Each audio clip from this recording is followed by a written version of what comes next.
My car died a while back, and I've been using lifts to get around town if needed. I am within walking distance to a good variety of stores, so it hasn't been too pricey for me. However, I recently needed to go to the pharmacy and the pet supply store, both too far to walk. So I go to the pharmacy to pick up my prescription and call my ride to the pet supply store. The driver who picked me up seemed initially very polite, asking how my day was, commenting on the weather, etc. But things got weird very fast. He abruptly asked me if I was hungry. When I said no, he began to insist that we stop at a restaurant to get food, and would not stop until I lied and said that I had just eaten a large lunch. Then he asked if I wanted to get coffee. Again, I said no. He backed off and turned up the radio. A minute later, he asked if I liked music and if I liked to dance. I answered that I don't care for dancing, to which he asked, well, why not? Then he asked if I like to drink, and if so, what bars do I like? I felt very uncomfortable at this point and said I don't drink much. Well, why not, he asked again. Not even a little here and there? I lied. The alcohol makes me nauseous. But then he asked if I live alone. I said no, that I live with my husband. He asked how long I've been married and if I'm happy with my husband. Then he casually asked if my husband is a strong guy, if he hits the gym. I began to feel very panicked at this point. Why would this guy want to know if I live alone, or how physically strong my husband is? He was being very pleasant and cheerful the whole time, but staring intently at me through the rearview mirror, which disturbed me. I lied a third time that my husband was military, and that I was so happy to have him home with me. He became disinterested after I began gushing about my husband, and then briefly turned up the radio so loud it hurt my ears in the back seat. I'm not even kidding, the windows were vibrating from the noise. When we arrived at the pet store, I jumped out of the car and hurried away. Once in the store, I took my time near the entrance of the store to ensure that the driver had left. I stayed there nearly 40 minutes. It was rush hour, so I was fairly confident he had received another passenger request and left. After buying feed for my bunny, I headed out and requested another ride. I kid you not, dude was waiting in the parking lot and with his car out in front of me as soon as I walked out the door. He accepted my ride request after blocking me from walking into the parking lot. I jumped out of his car and took my bag of feed out of my hands and bundled it into the car. It all happened very quickly, and looking back, I should have canceled my ride right then and there. I regret not putting my foot down and calling him out on his creepiness. I freeze up and start panicking. I tell myself that I'm being dramatic, that it's all just a coincidence. I get in his car and realize with misery that my home address is logged into his GPS. He is very jolly now and asks if I'll be happy to get home. I had a stroke of genius and lied number 4 that I was visiting my friend for dinner. But oh yes, I can't wait to get home later on. It's been such a long day. He didn't seem to like hearing this and gave me the loud radio treatment again. I arrived home and grabbed my bag of bunny feeds so he wouldn't try to help me carry it inside. The driver got out when I did and tried to push a paper into my hand that had his phone number on it, and he said he'll call me tonight when you're ready to go home. Yes, your boy demanded that I call his personal phone to get a ride home after dinner with my friend.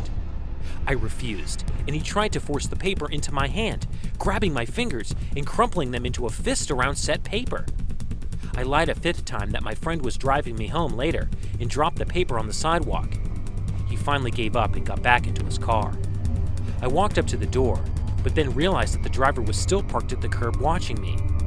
He saw me looking and quickly pretended to mess with his phone. But I suspect he was waiting to see if my friend would come to the door, or if I was lying. I casually knocked on the door, waited a moment, then pulled out my phone as though to call my friend. While making the call, I decided to turn and stare pointedly at him. It worked, and he eventually eased his car out and away. Once he was around the corner, I rushed into the house and locked the door behind me. Thank God, that was the last I saw of him.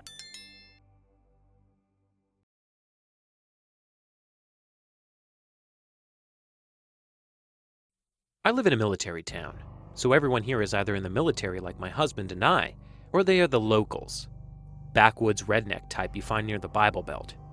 Most of the general population is pretty poor. A lot of homeless. A lot of, well, there's no nice way to put it.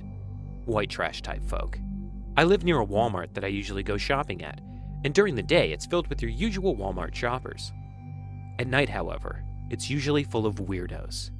Some normal people there, of course, just trying to grab last-minute groceries or medicine or whatever.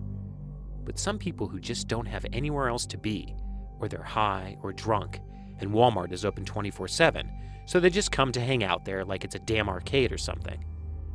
Anyway, it was like 11:30 at night, and I realized my daughter was out of formula. I have to make her bottles for the day every morning for daycare, so I had to go get formula before morning. I told my husband I'd be back in a few minutes and drove down the road. In the baby aisle, I grabbed her formula and stopped to look at a cute dress for her. I was looking through the baby clothes when I saw someone out of the corner of my eye and felt the hairs on my arms stand up. I glanced at him and then did a double take. This man was standing there, just staring at me. He didn't seem to be bothered by the fact that I noticed him. I did this weird, nervous fake laugh and said something like, "Oh, these are so cute, huh?" He didn't say anything. He just kind of smirked and kept staring. The dude was like a few inches taller than me, maybe 5'9", white, with long hair, and he looked either homeless or severely down on his luck. He had one hand on the crotch of his pants, kind of nonchalantly, like it just rested there. He was maybe 6 feet away from me. I started to get nervous and felt my palms start sweating. I said something dumb about have a good night and just kind of fast walked away. But in my haste to get away from him, I turned left toward the back of the store. I decided to grab a 12-pack of Coke Zero, in addition to the formula, and then decided to get out of there. I hadn't grabbed a cart, so I couldn't really carry much more. On my way back to the front of the store, I heard him shuffling behind me, keeping pace with my speed walking. I tried to calm myself down and write it off as him just also going to check out. I got into the 10 items or less line. He got in the line behind me. He had no items, but he pulled a candy bar off the shelf and set it on the counter behind my stuff. At this point, I could smell him, and he stank like body odor and stale beer. I turned my head away from him and tried to move a little closer to the woman in front of me. He moved closer too. Then I felt something brush my left butt cheek. I turned towards him sharply and said, "Hey!" He mumbled an apology. Keep in mind, I am wearing jeans and a baggy t-shirt. Not that it should matter, but I look like crap, is what I'm trying to get at. I turned back towards the counter and the cashier started ringing up my 2 items. 2 seconds later, the man pinched my other butt cheek. Hard. At this point, I turned around and said very loudly, "Hey, stop touching my ass!" He turned red and the cashier froze.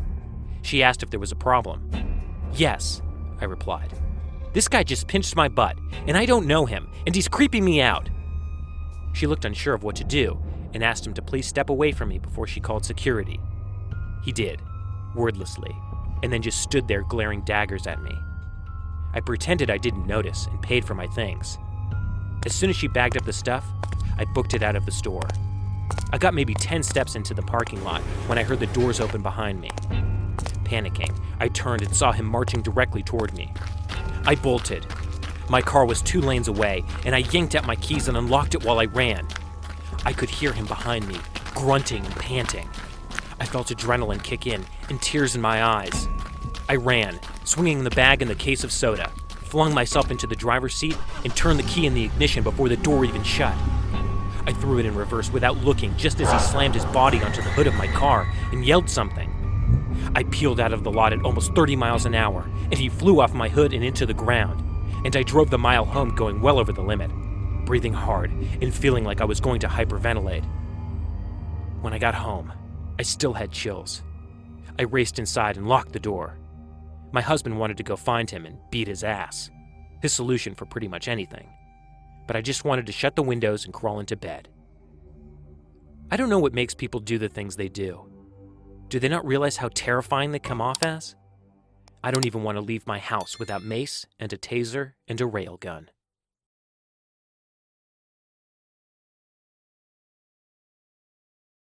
Now, Christmas is where I go all out. It's my favorite holiday of the year, and nothing can stop my Christmas spirit. Unless, if it's what happened this year. Me and my daughter, Beatrice, and her grandparents, My parents usually go to town and shop for Christmas decor until we can't bear carrying bags over bags of lights and little knickknacks to scatter around the house. But my parents said they couldn't make it this year because my dad has fallen and broke his hip, and my mom had to stay at the hospital to see if he was doing all right. So it was just me and Beatrice. Luckily, they have just opened up a new mall, and it had tons of holiday shops. It was at the back of town, and I was clever enough that the parking spaces would become extinct in 0.5 seconds back there. So I had no choice but to work my way back there, from shop to shop. There was, alas, something I found in there that caught my eye. And before you knew it, it was sold. When we finally got back to the end of town, my backbone felt like it was going to let loose and crumble. I was wanting to hurry up, but then, in the middle of the long hallway, there was a small Santa, looking at me, staring at my daughter. I was a little creeped out, but it was a mall Santa. Those guys wouldn't dare to hurt me or my daughter. But something was off. He was tall, very tall, and he was so skinny that his skin was basically useless at hiding his bones. Beatrice noticed him and started jumping up and down. "It's Santa, Mommy! Look, it's Santa! Can we go over there, Mommy, please?" I agreed, and we slowly walked over to him. There were no kids in like. There was no big display. It was just Santa in a foldable chair. We walked a little closer until he grinned, but from ear to ear showed all his crooked, jagged teeth. That's when my mind freaked, and I turned around and started to walk to the shops. Beatrice quite didn't agree. She started to throw a fit. Beatrice never throws a fit. She then started to scream and growl and bite me like a wild animal. It was horrific. Beatrice never acted like this. I was kind of scared from her, but I picked her up and tried to walk to the car. "But Mommy, it's Santa. Let me see Santa. I hate you. I want to see Santa." I buckled her up, put the bags in the car, and drove off home. But there was something that I remembered. I remembered that the mall Santa said something once. I whipped around. He said something by the lines of, "Bad little kids get put on the naughty list," and chuckled. I became paranoid at that point and couldn't sleep until 10 p.m. I then woke up with Beatrice in my face whispering, "Mommy, Santa is here. Look." I looked at the clock. It was 3 a.m. I guessed that Beatrice wouldn't leave me alone, so I got out of bed and went to the front door and looked through a window nearby. I froze. I wanted to cry. I wanted to scream. But most importantly, I wanted to hide. There was the same Santa. The Santa that was as skinny as Jack Skellington, and in the same Santa costume as before, rustling through the snow and looking at me while coming to the front door. What scared me the most is Beatrice asking me, "Mommy, where's Santa's sleigh?" I didn't know what to do. I grabbed Beatrice and did something that I regret to this day. I hid her in her bedroom closet and ran to barricade the door. I heard pounding on the front door, and then silence. But only for a little bit. A window shattered. He was inside the house. I needed some self-defense. Then I heard thumps downstairs. But luckily I remembered. There was a vent inside Beatrice's closet. I came in the closet to find Beatrice with all the color drained from her face. I managed to rip the vent cover off the wall and started to crawl inside. I was crawling for a long time, and still a whoosh of air seemed to come from in front of me. It was from outside. I knew that I could somehow get outside and grab an axe. I somehow got the vent cover off and ran in my PJs and went to the shed and grabbed a small hand axe and got a ladder to climb up the wall and went to get back into the house. Luckily, I got back into Beatrice's closet and I locked the door behind me and went back into the barricaded bedroom. The footsteps were coming up the stairs now, slowly. Then there was a large bang on the door. The doorknob twisted and turned. Then it stopped. The footsteps went down the stairs. and out the front door. Then, I realized that I left the vent cover open, and then I left the ladder there too. I then heard Beatrice scream and laughter in the vents. I heard her wail and scream. Beatrice's life was in my hands. Out of nowhere, I cut the door with my axe over and over again until I made a hole. It reminded me of the scene in The Shining. I reached my hand in the hole and unlocked the door. I slammed the door open to find nothing. Nobody there. Not even Beatrice. I looked out the window and saw the mall Santa carrying a large sack that was moving. That's when I called the police. A few days later, they came to my house and handed over Beatrice, while telling me the whole story. The Santa was a homeless serial killer hunting down children that were bad or disrespectful to their parents. My daughter was one of the lucky ones that survived. To this day, I still don't know what to expect.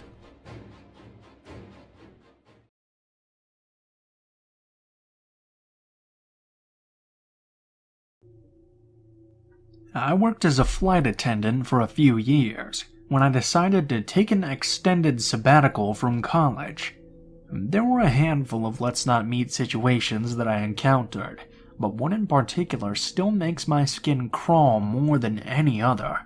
I was born and raised in Texas, but had moved to New York when I was 21, so when I found out at the beginning of a week-long trip that I'd have a couple of overnights in Austin, I was super excited to go to my home state for a few days. My brother lived just north of the city, and we planned to hang out and go to dinner the night I arrived when he got off work.